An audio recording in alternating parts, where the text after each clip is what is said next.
Right, welcome today to another session with me, and I'll just be talking about why it is important that you stay true to yourself.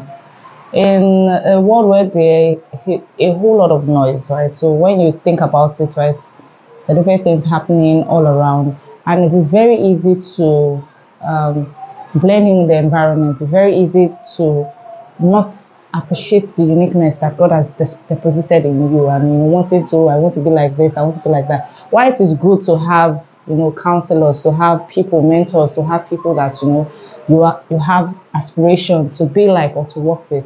It is also important that as a person there are particular giftings, right? And that's really what this session is about. There are particular giftings that you have that are unique to you, right?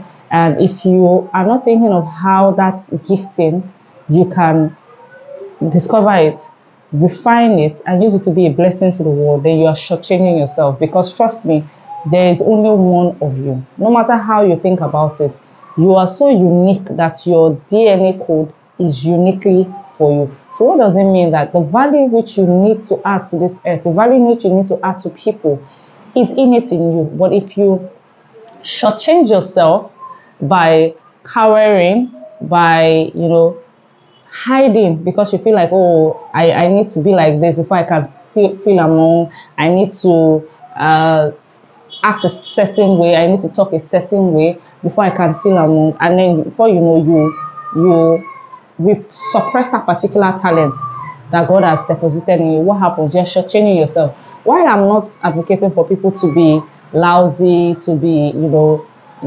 lackluster or not nonchalant, but it is important that that particular gift that God has given unto you, you are able to push it out, you are able to project it. Take for example, you are someone that without thinking twice, you write excellently. If they give you a piece to write, you know how to write, even without anybody giving you the piece to write. If you wake up, if they wake you up in the middle of the night and say, oh, wake up, give me an awesome piece, you will not think about it. It's as easy as ABC, right? It is innate in you. And then because you see there's so much noise on, oh, everybody's going a particular way, everybody's moving a particular way, you don't feel like, what, this is my gift, does not matter. You throw it away. What happens? You are denying the world that the awesomeness and the excellence in that you're writing. Or you feel like, oh, this writing space is overcrowded, everybody's writing, I don't want to be there. But your voice is different. Your voice is unique, right? The way your approach that you used to write would appeal to certain audiences. It may not appeal to everybody, but it appeals to certain audiences. So there's still a space for you. Another example, you sing, right? Or you're someone that you're a natural born leader. But because of over the years, because of your innate ability to lead, people have called you names like, oh, you are overbearing, or you are too forward. And so what happens? You now hide that and cower inside just to cover that gift. Meanwhile, the world is looking for leaders. The world is looking for people that are able to drive initiative, lead initiative, motivate people, right? Because the greatest achievement is done in life for people that are willing to take the stand, that are willing to show up, right? Take that leadership, show people this is how it is done. But because of feedback you've received over time, right, that you have not refined to see how, okay, if I'm receiving feedback on this, how can I refine it to make myself better, not to kill this gift, right? You maybe because of you feel like, okay, you don't want people to refine what you have, and then you kill the gift. People are talking to you and you kill it. You're doing yourself, and not just yourself, you're doing the world a great this favor, because the world needs to hear your voice. The world needs to read that piece from you. The world needs to see that your light shine forth. You'll be amazed at what has made people in this era of social media, what has made people stand out.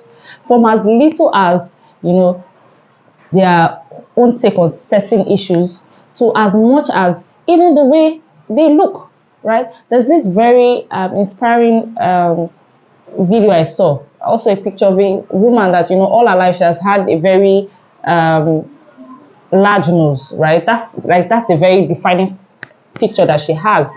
And that's no fault of hers. That's, she got it from her parents, and that's how parents were created, right? And people had pushed back and have called her a lot of names. Some will call her ugly, some will say a lot of nasty things. You know how people can be.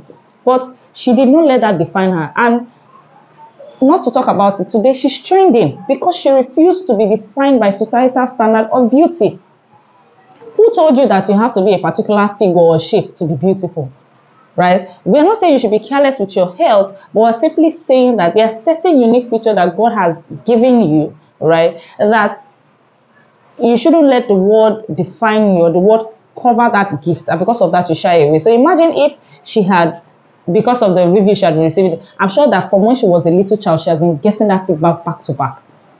But she rose above those negative, feedback that she was getting. Rather, she refined herself, positioned herself, made herself, an excellent person to reckon with, right? And therefore, she no longer is defined by her facial features, right? She's defined by the quality of work that she does. And she's an excellent professional for that. So what is that gift that you have that you're letting the little insecurity that you have in yourself define you? The little negative things that are saying about you define you. Remember, right? God is intentional in creating everybody, right? Everybody has a purpose. Everybody has what they are here to do on this earth. And you will do yourself a great disservice if you shy away and you do not let the world experience your light. This will be all today. Thank you for joining my session, and see you in the next time with Live Your Best Self. Bye.